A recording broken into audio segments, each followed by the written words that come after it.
अस्मिता कुमारी electricity department में first class engineer की job से रेजिग्नेशन देती है और पढ़ाई लिखाई अच्छा करके वो मोटर व्हीकल इंस्पेक्टर बन जाती है ट्रांसपोर्ट डिपार्टमेंट में। उसे था कि मैं अच्छे से पढ़ाई लिखाई करूं और अच्छा पढ़ती लिखती है। इसके बाद इसके दिमाग में एक खौफनाक साजिश आती है और वो फिर प्लानिंग करने लगती है। इसके लिए बहुत सारी किताब नॉवेल पढ़ना शुरू करती है। बॉलीवुड की फिल्में, हॉलीवुड की फिल्में सब कुछ देखती है कि कैसे मैं एक ऐसे मर्डर प्लान को अंजाम दूं जिसमें सांप भी मर जाए और लाठी भी ना टूटे। तो नमस्कार दोस्तों, मैं सुमन सिंह, आप देख रहे हैं चश्मा वाली दीदी। दोस्तों, अगर आपको थोड़ी सी भी हमारी बताई हुई जानकारीपूर्ण लगे तो प्लीज़ हमारे वीडियो को, हमारे चैनल को लाइक शेयर सब्सक्राइब जरूर कीजिएगा, तो हमें ताकि थोड़ा सा मोटिवेशन मिले और हम और भी सच्ची घटनाएं आपके सामने लाते रहें। और अस्मिता कुमारी की एक छोटी सी बेटी भी होती है, महज 3 साल की। तो इसने जिस मर्डर को अंजाम देने में प्लानिंग की, उसे ढूंढने में पुलिस को 34 दिन लग गए।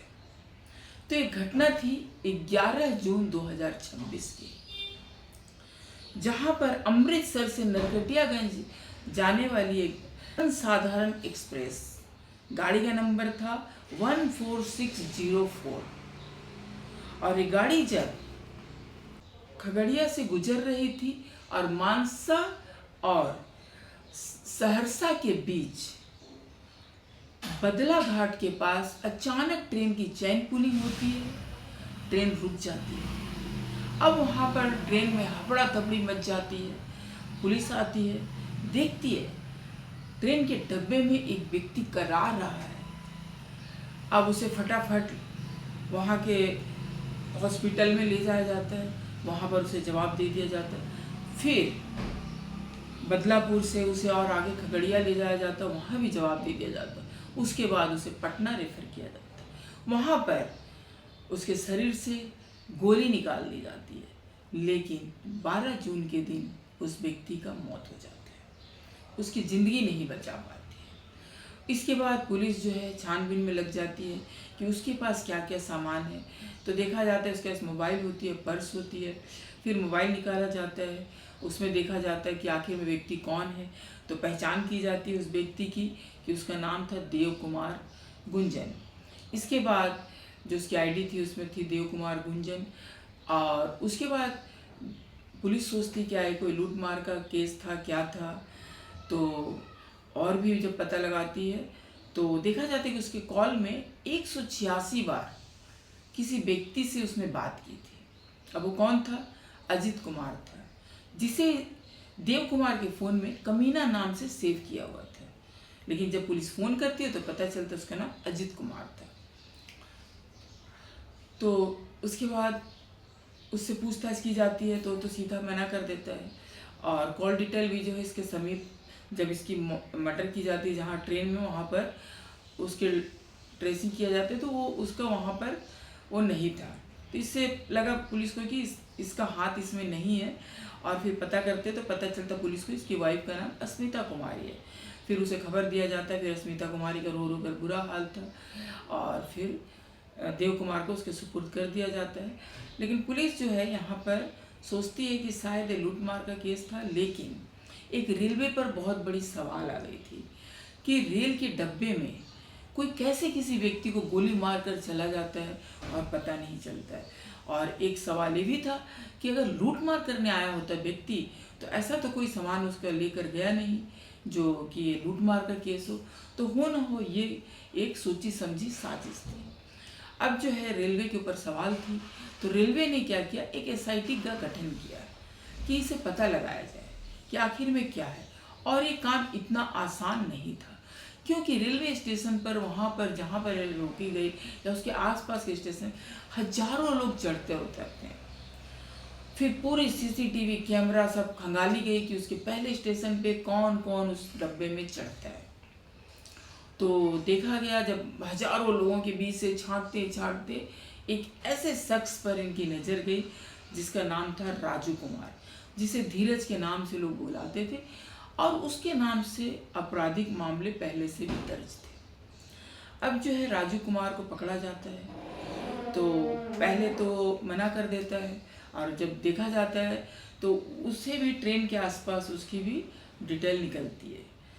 फिर उसे पकड़ा जाता है, फिर जाके उसकी जब मोबाइल का जो डिटेल देखा जाता है, वहाँ पर 4 लाख की सुपारी का था, जहाँ पर 1,60,000 रुपये एडवांस दिए गए थे और 2,40,000 रुपये इसे गोली मारने के बाद उसे दिया गया था। तो अब जो है बात आती है कि तुम्हारे अकाउंट में इतने पैसे।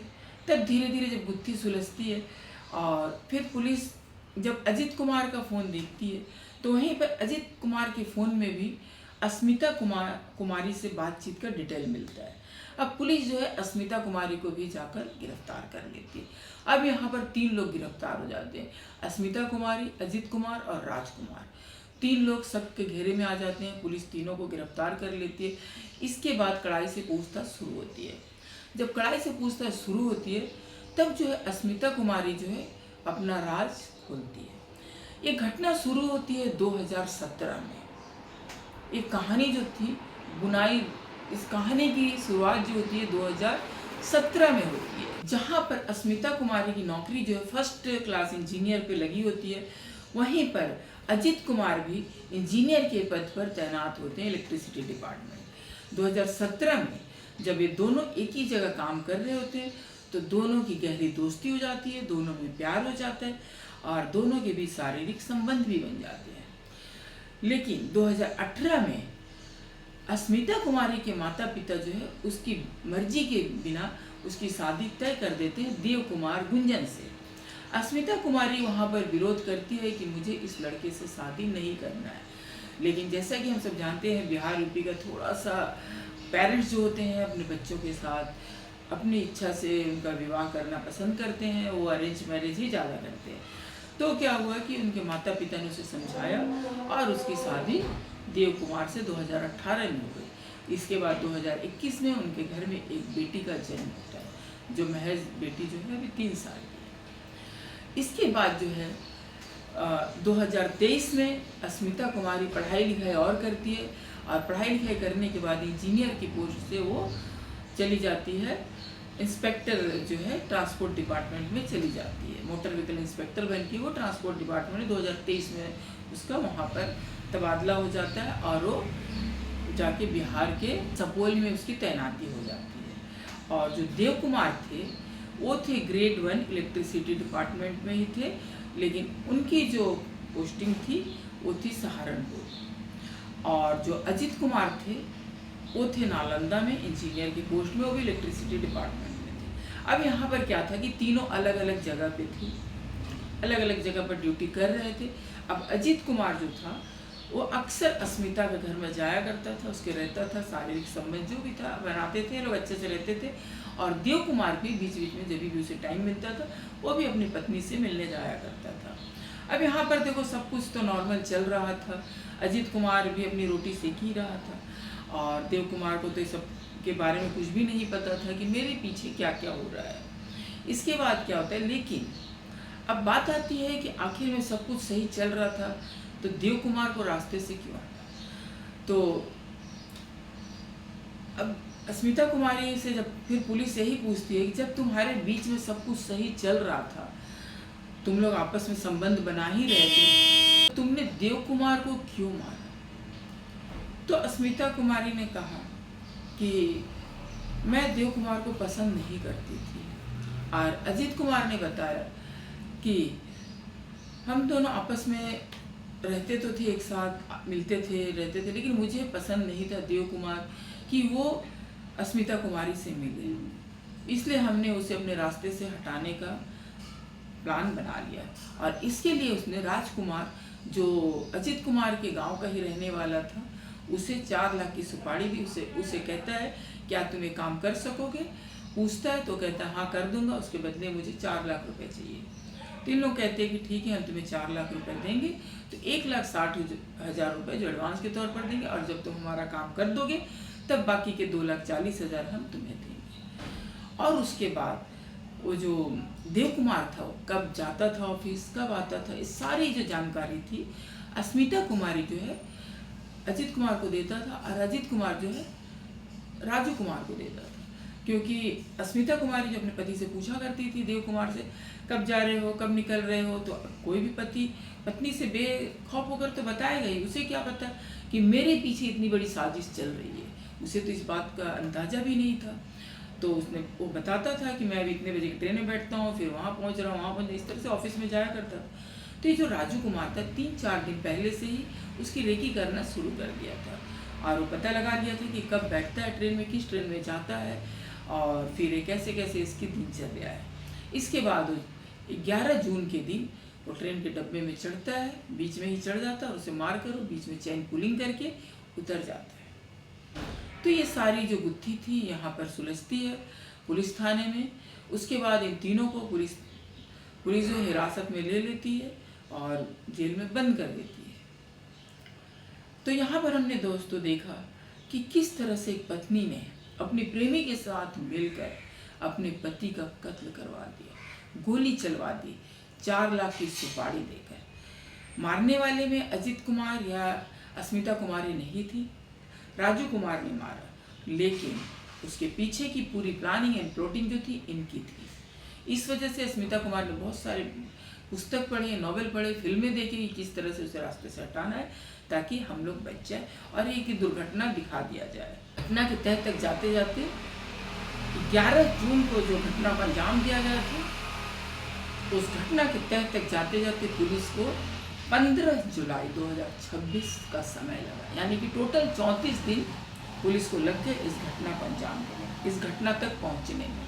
यही देखा कि किस तरह से एक पत्नी अपनी प्रेमी के साथ मिलकर अपने पति पर गोली चलवा देती है, 4 लाख की सुपारी दे देती है और उसे मरवा देती है। तो दोस्तों हमारा इसे बताने का मकसद किसी की भावनाओं को ठेस पहुंचाना नहीं था, बल्कि समाज में हो रहे इस तरह के अत्याचार से आप सबको आगाह कराना था।